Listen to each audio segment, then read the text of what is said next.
For more than 50 years, the donor network has been building a political infrastructure to destabilize any hope we have of democracy. They've eroded trust in governance, captured common good institutions, and have used an extractive economic model to build private wealth at the cost of we the people. They use universities, nonprofit front groups, pay-for-play politicians, and think tanks to hide their real agenda. Advance a poorly supported version of the future where corporations have more rights than our people and our planet. We've been building a resistance of students, educators, community activists, unwilling to allow the Koch network's vision of the future to come to fruition. It is way past time. We must reimagine our common good institutions, transform our systems, and hold corporations accountable. Realizing a multiracial democracy and intervening in the climate crisis depends on it. UnKoch our universities. UnKoch our courts. UnKoch our high schools. UnKoch free speech. UnKoch our healthcare. UnKoch everything. Jane Mayer has written about the Koch brothers in her new book, Dark Money, The Hidden History of the Billionaires Behind the Rise of the Radical Right. I sat down with Mayer in Washington. Help me understand, you spent 5 years on this. Why do you find the Koch brothers so interesting? Well, they've been kind of a secret source of power in American politics, and I cover politics, and I just followed the money, and it kept leading back to the Koch brothers. What money? A huge amount of secret spending on American politics, hundreds of millions of dollars over the past several decades that are not immediately visible, but when you follow the money trail, it often goes right back to the Koch brothers. Don't a lot of influential people with money want the government to reflect their views? They absolutely do, but the difference is that when you have $90 billion at your disposal between two people, you can have a certain amount of more success at that. What are they trying to achieve? They are very, very strident libertarians who want to shrink the government, reduce taxes, particularly their own taxes, and they want to reduce regulations on all kinds of industries. I read in your book that they are the worst emitters of toxic waste. Well, they're the biggest producers of toxic waste in America, and they're also among the biggest polluters in terms of air pollution, water pollution, and climate pollution. So but that's partly because their company is so big. I mean, most people don't really recognize the name Koch Industries, but many people recognize the products that they make, and they just don't associate the two. I mean, they sell Stainmaster carpet. They sell almost all the world's Lycra. They are the producers of Dixie cups, many kinds of paper towels, Vanity Fair napkins. How do they win influence? How do they win arguments? How do they stop government?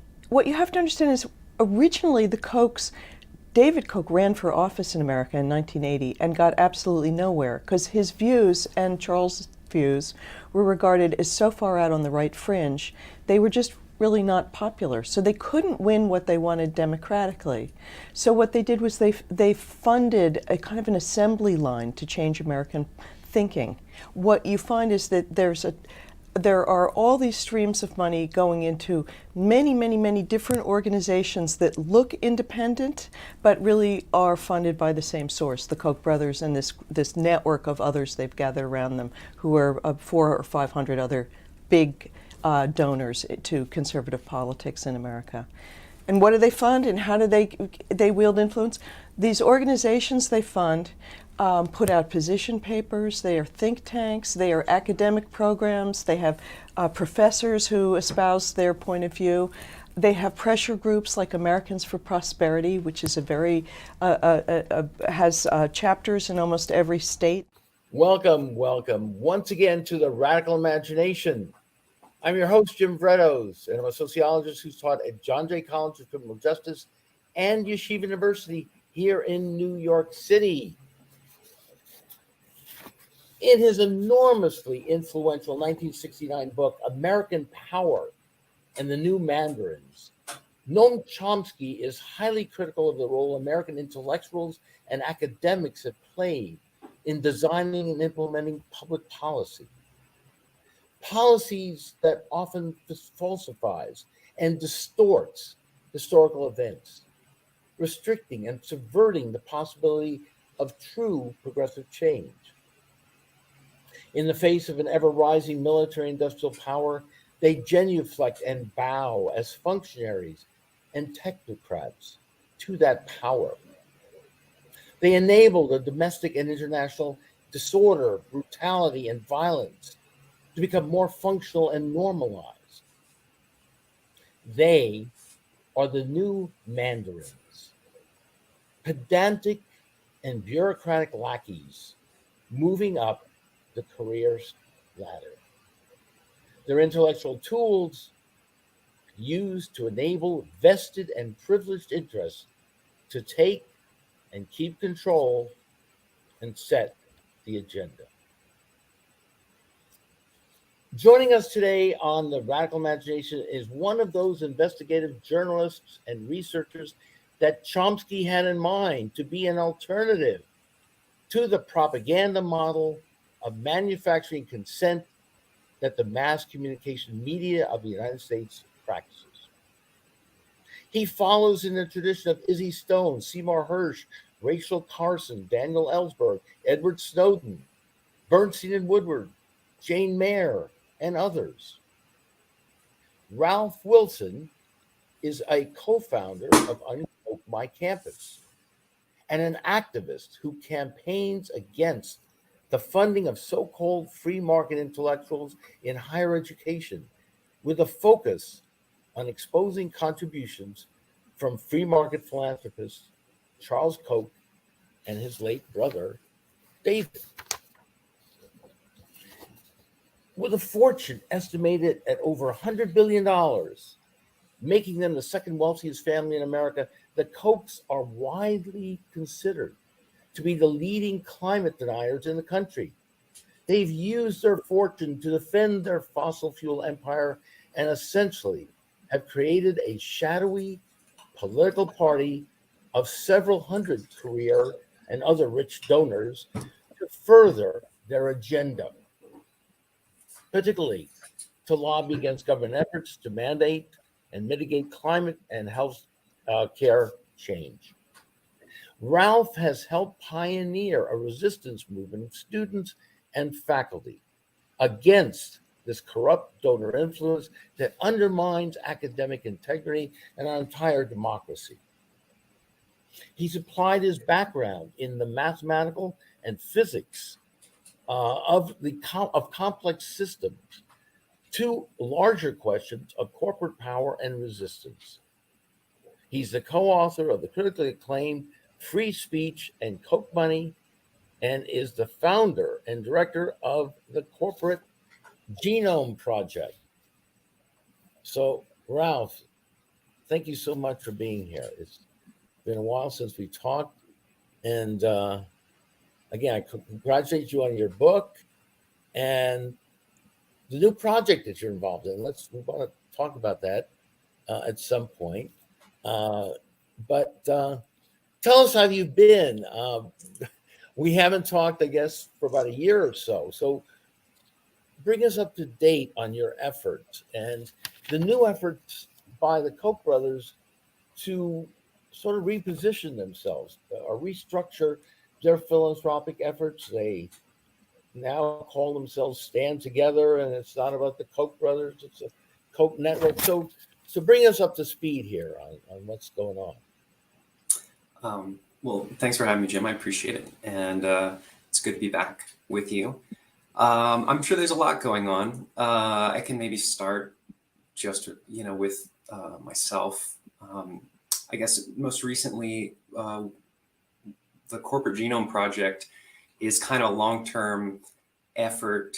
That's a passion project, So my entry into this field was really studying corporate philanthropy to higher ed, to universities and colleges, where corporate donors like the Kochs have been flooding universities that are themselves desperate for money in return for donor control over the management and output of the programs that they're funding on campus.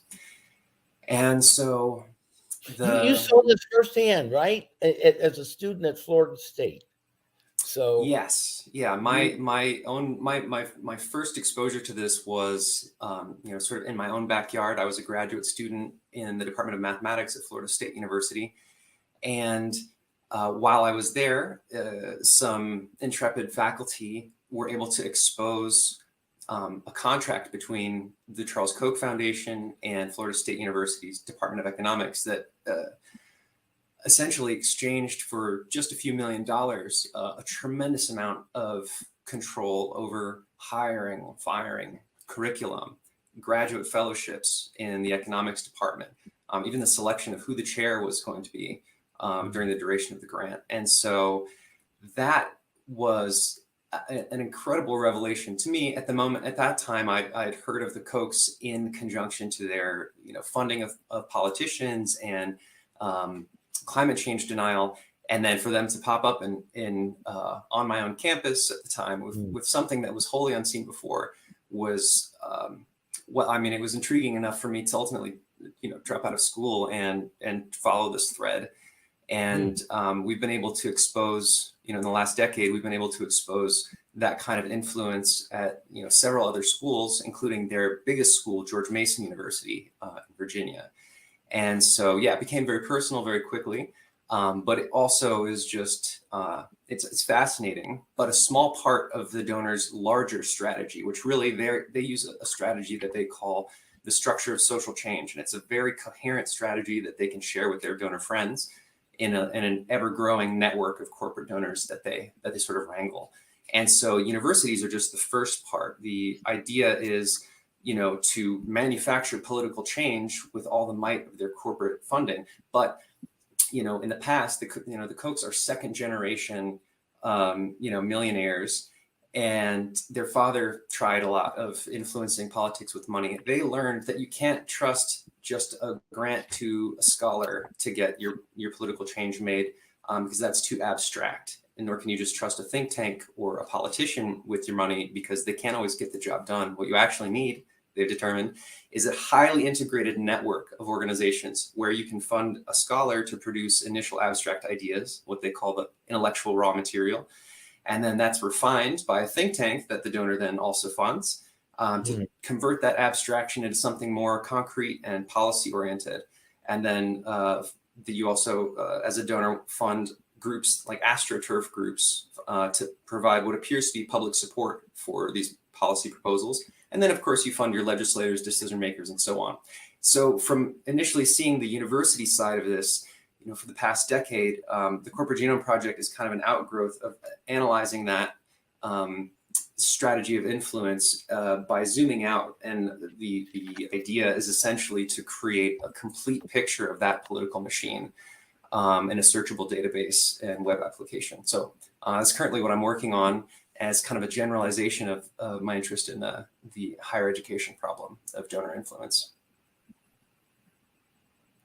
And using your expertise in mathematics and physics, because you are a mathematics and physics major, is that correct? Or so, if you can break that down a bit, how do you use that expertise in this analysis, this more expansive now analysis of what you're doing? Yeah, I think really what I think the power of large donors like the Kochs is made manifest in their ability to operate outside of public view, outside of public understanding. And when a billionaire decides that they want to fund hundreds of think tanks to create the appearance of a sort of organic political movement, that's something that not everyone can see for what it is. You have to have done a bit of reading a ton of tax forms, kind of piece together what's actually happening. So as a mathematician, I was interested in chaos and in networks and complex systems. And so what you have is essentially networks of networks of networks of groups that seem independent, but they're actually highly interdependent. And so, it may not be evident from a particular state where you might just see these think tanks and you think that, oh, you just have think tanks, but they're actually part of a much larger national and global network of think tanks who are achieving policy goals on behalf of their corporate donors in a way that's not clear, in a way that's not evident to sort of just an average person, without having to put hundreds or thousands of hours into research behind these things.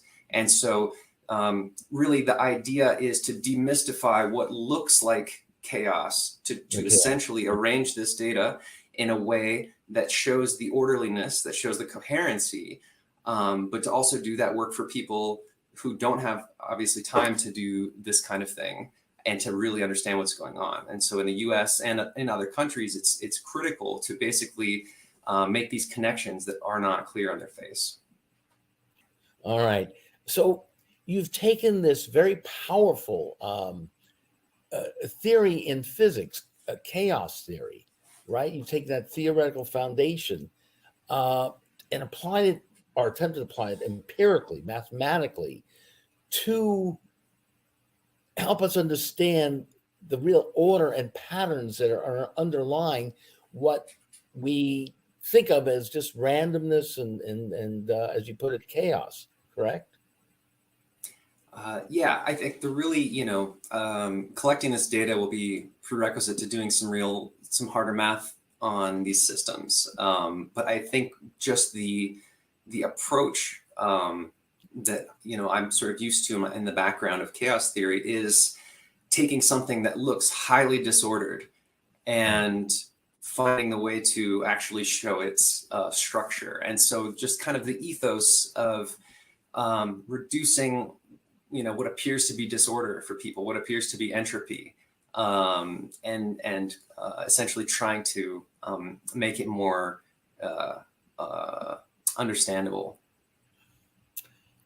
And not only that, as an investigative reporter, you're trying to understand the insidious and evasive ways that these super rich donors have to do this and to keep us sort of in this in wonderment as to what is going on.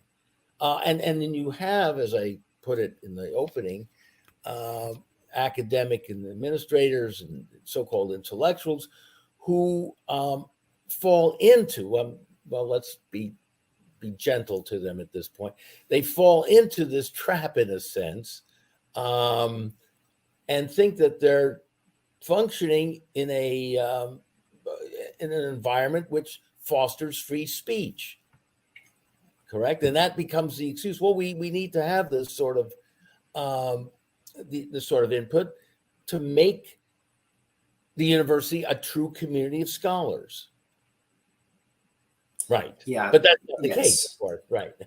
Of course. Yeah. The big glaring hole in that logic is that free speech and academic freedom are not the same thing, and that universities, require the latter, and they function as regulators of the latter. And so to conflate free speech with academic freedom is sort of the just the glaring error in the first step of these arguments. And that's really what our book Koch Money and Free Speech and Koch Money kind of tracks. Again, it's a massively complex effort to create a manufactured crisis of free speech on campus.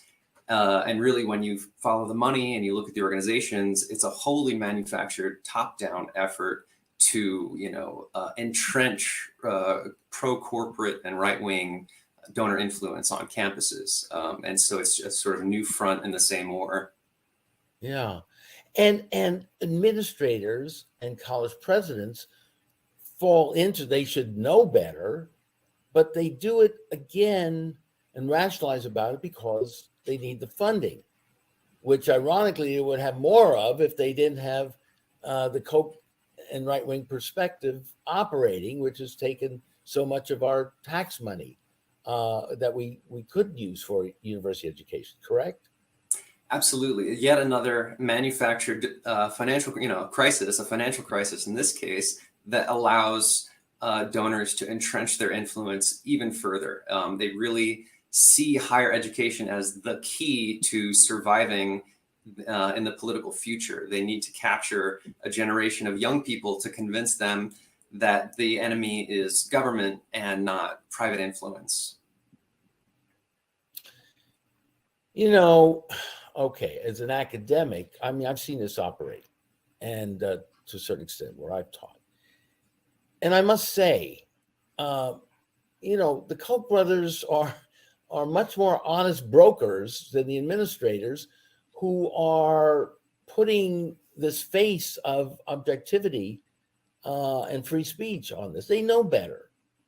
And so in a way, I mean, if you're going to make a list of villains here, which we're not doing in a sense because it is structural, it goes way beyond the individual here, but it's the administrators, it's the presidents, it's the chairs of the department who know better and yet seek to promulgate this this fantasy that we as Chomsky points out, it's manufactured consent at all levels of our cultural and political life and economic life. The so-called free market system is in fact not a true free market system at all.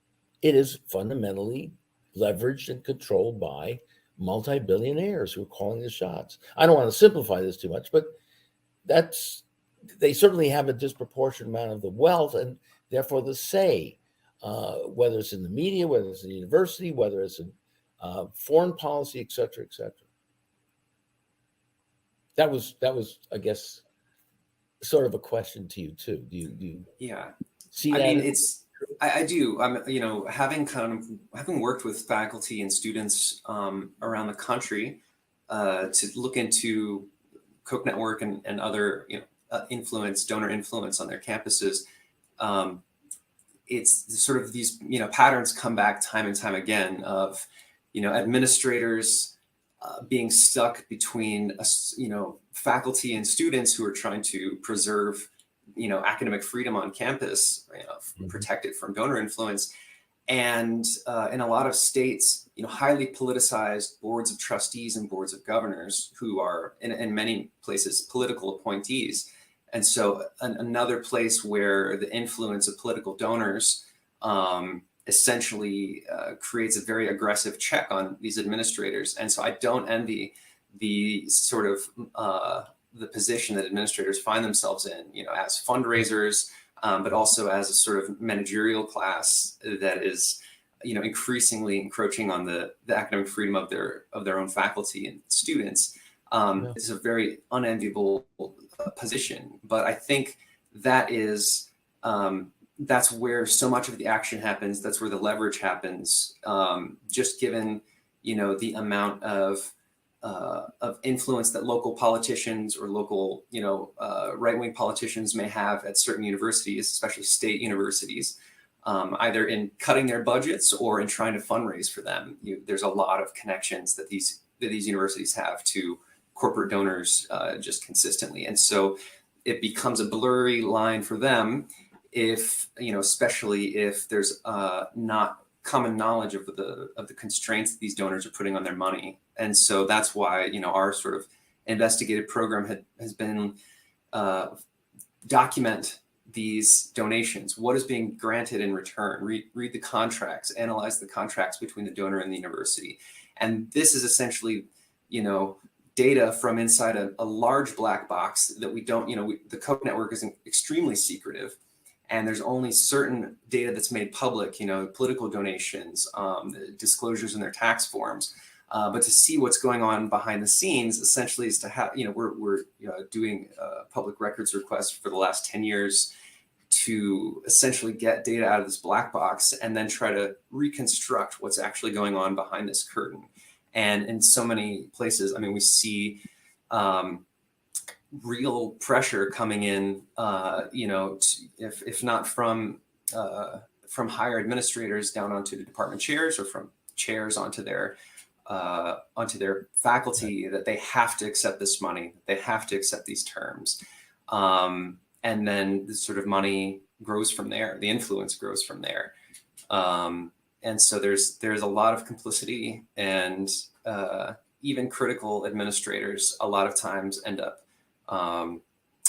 sort of folding under the pressure. A very fair way of putting it, which also plays into, right, the overall strategy, the Koch brothers and others, of essentially the business model really takes over.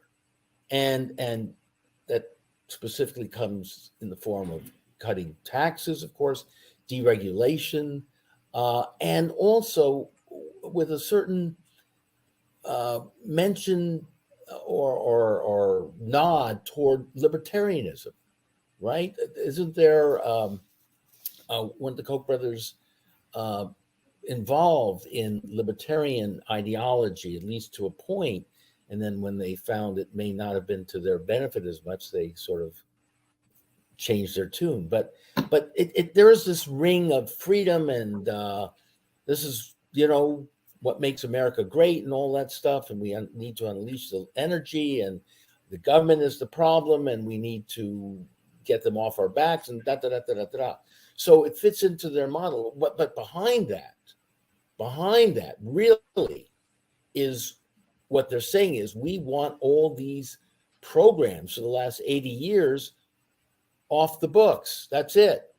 So whether it's Social Security, Medicare, Medicaid, efforts by the government to alleviate poverty, et cetera, et cetera. Is that what you're finding as well? Yeah, and with the emphasis on sort of freedom, these sort of pseudo-libertarian efforts are, kind of taking the appearance of libertarianism. I think the Kochs would consider themselves, purists, as sort of anarcho-capitalists, but they don't necessarily put that foot forward, and so much of it is branded as this kind of goodwill libertarianism that just wants common sense government off its back, but really it is this a larger insidious, a sort of a covert philosophy. It's a Trojan horse buried inside of the 500 different sort of screaming talking heads, is this deeper anarcho-capitalist philosophy, that is to say the full abolition of government, state and federal, and the full empowerment of the corporate firm. And so, but in particular, the very dangerous conflation of freedom in these different contexts hits academia quite hard, because it's very easy to, and I guess what's happening on large scale is this misportrayal of the academy as something that must be strictly and literally a free marketplace of ideas, and that the best ideas will win out, and that therefore all ideas should be heard and all ideas should be considered equally, and that will solve everything. And this building in a market analogy to understanding the academy, it's essentially reducing all function, all society, all structure to a decentralized market analogy. And it's a false analogy, it's a faulty analogy, but it's one that they are able to leverage, because as long as they have a platform for their ideas, they can dump hundreds of millions of dollars into that platform, and their ideas will never die. They can basically skew the marketplace of ideas by massively subsidizing the ideas that might lose out if they weren't massively subsidized. A lot of these ideas that their scholars are putting forth were fringe ideas, as incepted in the 70s or before, and they can pay to make them appear to be mainstream. So it's kind of an astroturf academia that they're able to construct, but it's a false academia in the sense that they claim that the marketplace analogy is the most important fundamental sort of governing principle that everyone should adhere to, and therefore free speech is the most important thing, as opposed to a more nuanced and I dare say experienced understanding of academia, which doesn't simplify it into a free market structure, incidentally, and favors academic freedom over free speech as the sort of fundamental principle of a functioning university. Great point. And of course, we're talking about having diversity within the university, obviously, in departments. We're all for that. Yeah, let's hear all sides. But we're talking about a rigged system here that they're trying to pursue over the long haul, as you put it. I think that's very, very important to understand. So I want to get, in a couple of minutes, just get a little more specific how they do this in various conferences like Smart on Crime, which is held at John Jay College every year. But I just wanted to touch on this. So how does Trump fit in on all of this? And perhaps even more, Mike Pence, a figure like, or DeSantis, because Trump also spoke out, didn't he, in a sense, against the donor class, and said there was a rigged system. And on the other hand, he filled his administration with many people who were Koch spokesmen. So it was, what do we say about him? Is that just naivete or? But what is the connection there between people like Trump and the Kochs? Yeah, I think the long game that the Koch network, this network of donors is playing, lends and has historically lended itself to collaboration with bigots and white supremacists, going back to the Koch's father, Fred Koch.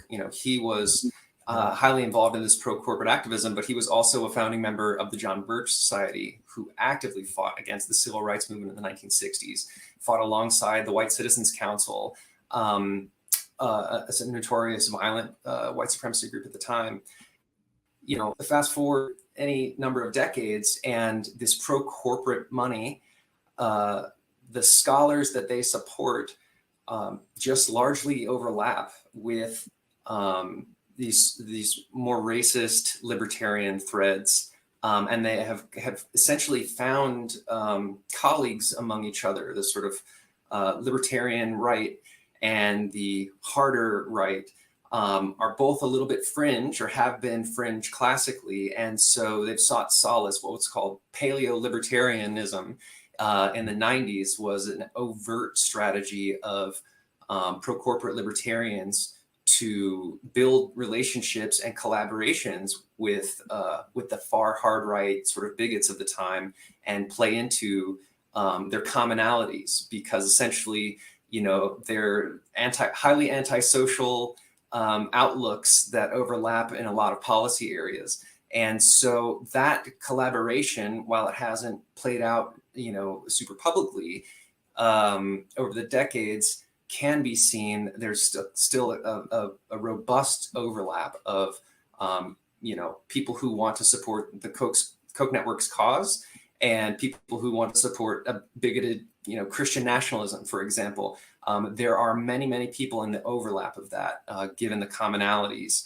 And so, you essentially have Trump emerging as kind of a symptom of the system created by this donor class. The more that it's money that influences politics, the more that you have a decoupling of democracy from the actual body politic, from the citizens themselves, or from the voters themselves. So once money is influencing races more than the voters, then you have this decoupling. It's come increasingly, you get a sort of, you free these political parties from having to answer to their constituents, or shame, or any number of mechanisms that would normally, cease a political direction. When you have donors providing the support, it doesn't matter what voters want. And so you basically have this runaway extremist Republican Party in the US over the past few decades that has been enabled by its donors, its massive donors.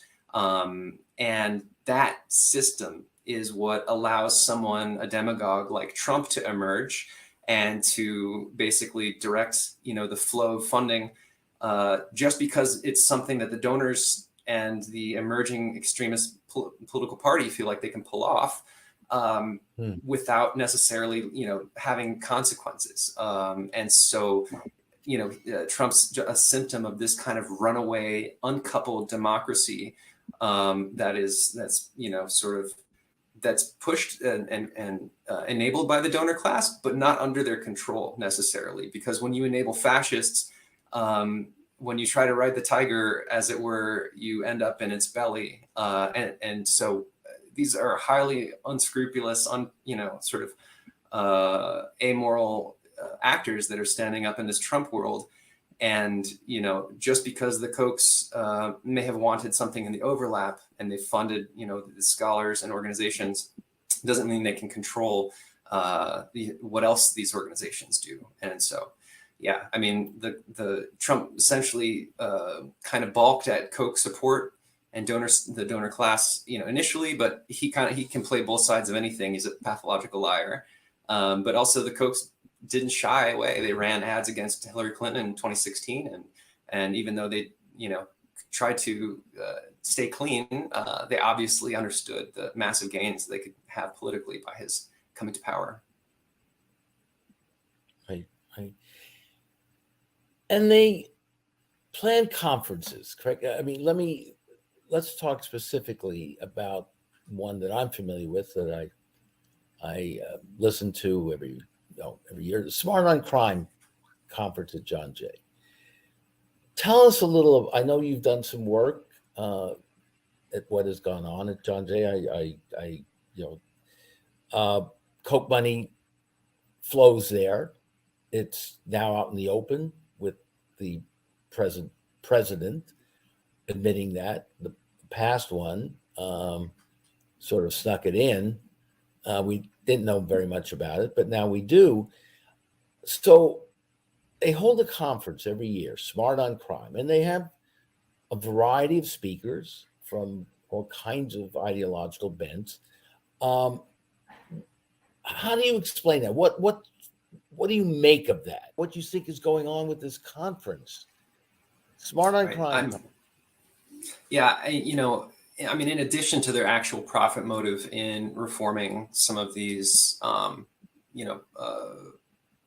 criminal justice policies, either their profit motive or their other donor partners, Koch is putting on these conferences, at John Jay, but also around the country. Some of them sponsored by John Jay and the center there. While they, in some places, share the stage with reformers who are oftentimes earnest reformers, local reformers, sometimes groups considered to be progressive like ACLU.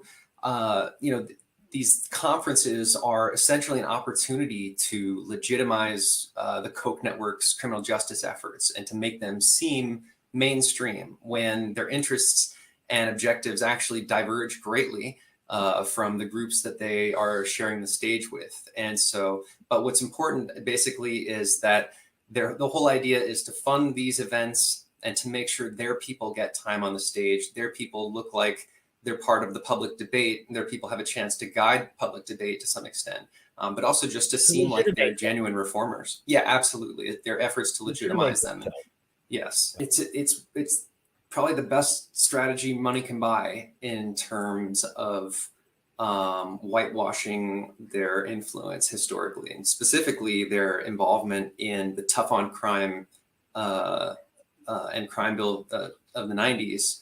Koch Industries was a large sponsor of the American Legislative Exchange Council, and a number of the key players that essentially are responsible for inflating the prison industrial complex. These organizations were also funded not just by Koch Industries, who doesn't isn't directly a private corrections company, but other private prisons, some of the largest private prisons and other corrections industries were funding the same political agenda in the 90s to essentially fill up their prisons and their coffers. And so tough on crime, in the 90s has created so many of the troubles that are being discussed currently in criminal justice reform spaces. And so the ability to capitalize on those spaces, even though you cause the problem, these same donors, they want a seat at the table when it comes to the solutions. But again, this is kind of a it's a deflection. The Koch industries, their interest in criminal justice reform did not start in any way in earnest, as one would see their involvement now. Koch industries originally started getting involved in white-collar crime and white-collar criminal reform because Koch industries is a massive polluter and an immense sort of criminal operation to some extent, just as evidenced by its numerous convictions and fines and legal problems. And so Koch industries started initially funding the National Association of Criminal Defense Lawyers white-collar crime project. The money flowing from Koch industries started, right as that project got off the ground. So that, essentially that's their main interest, is guarding their own criminal liability. And for example, pushing reforms that would make it almost impossible to convict them for environmental crimes. And so for them to, launch a reform movement based on pro-corporate criminal reforms, it doesn't look great. And once that kind of got around, as Koch industries does, they rebranded and rebranded and rebranded. And so what they're, again, because there's so much money involved, they're able to take a shotgun approach to anything and everything. And so while pursuing white collar criminal reform, they can also afford to and need the PR that results from, funding what appear to be more genuine, less corporate centric criminal reforms. And what they've essentially established over the past decade or more is a network of reformers, distributed throughout their network of think tanks that focus on criminal justice reform with the long-term effect of increasingly privatizing the reentry sector, growing and privatizing the reentry sector. That is, the services after someone is released from prison, whether it's electronic monitoring, probation, bail, these things. This is an area of growth in the criminal justice sort of profit sphere. And so what is sort of supposed to be public-friendly criminal reform ends up having a lot of pro-corporate sort of hidden policy agendas within them. And so, taking a college like John Jay, using their sort of seal as a legitimizing brand for their efforts is 100% in Koch industries profit motive, and the same with many of these other large donors, including private corrections contractors. Is there a connection with them and the John Jay Center on Media Crime and Justice, as far as you know? There is actually the Center for Media Crime and Justice actually lists the Koch Institute specifically as a supporter starting in 2018, which I think is around the same time that John Jay president sort of declared that they wouldn't solicit funding from the Kochs. And so it seemed that they already had some relationship there and were supporting the work. And so the center is actually seems to be a key player in a lot of the Koch's recent criminal justice sort of PR efforts. The center and its director, Stephen Handelman, have put on these conferences around the country, and a lot of them are aimed at journalists, specifically trying to instruct journalists on how they should be covering criminal justice reform. And so John Jay's center has actually played a really key role in that. And Handelman's own show, the Crime Report, that he puts out. Yes. I'm not trying to hit below the belt here, but Handelman's got his own hands full now with perhaps possible alleged crimes that he's been involved in, with a sex scandal there, which actually, as you know, as our viewers know, there was one a few years ago as well. So I don't know, maybe there's something in the water there, or some connection there. That chaos theory that you're going to be putting together. I don't want to make light of this because it is serious stuff, and people are hurt and damaged, and reputations are hurt, and there's far-reaching consequences. You've been in this battle now for several years. Are we making progress?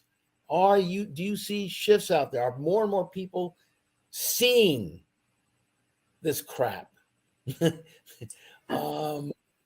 Is it coming to the surface? I don't want to. That was an analogy there, but you know what I'm saying. Are we more? I do. Okay, we're more open. I do. Yeah. Now. I think the more that people learn about this, the more they know what to look for. And so while there's not large scale success in getting universities to turn down money, sort of naturally enough, there are people who are learning about this network, and that's really the key to this effort of resisting them, is learning how to see them and see their involvement in things, and to not take so many of these initiatives on their face value. There's good news in drips and drabs at Wake Forest University in North Carolina. They actually have finally announced that they shut down their Koch Center on campus, which was focused on research into well-being, and so sort of co-opting a different academic discipline to use as a front for its corporate donors. And they created a multi-million-dollar center at Wake Forest University. But recordings of the director of that center surfaced where he was bragging about fooling his sort of more liberal colleagues. The faculty and students at Wake Forest took action, and it took years, but essentially, they were able to make it so untenable to keep that center operating that the director left and presumably took his donors with him. And so, it's none of this is ever quick. The work, the exposing of the influence, it's all very slow, but we see it, if it can be done at George Mason University, which is ground zero for the Koch's academic influence, as it was several years ago when we exposed contracts and ultimately got their president to admit that, there were things in these agreements that fell short of their academic standards. I think it's possible anywhere. It's just about getting the information. It's just about submitting public records requests, finding out what's going on. So much of what's happening is not above board. And so I think there is growing awareness, which means there's growing possibility for disrupting this influence. And you've created, haven't you, networks of student and faculty around the country. I mean, your point is well taken. This is not just at a few universities. Presumably, this is also among the elite universities, Ivy Leagues. It's all over, correct? So what we need seems to be, perhaps you're involved in that as well, organizing on different campuses and getting students and faculty to become more aware. And it just takes 2 or 3 individuals to get the ball rolling. Are you involved in that as well?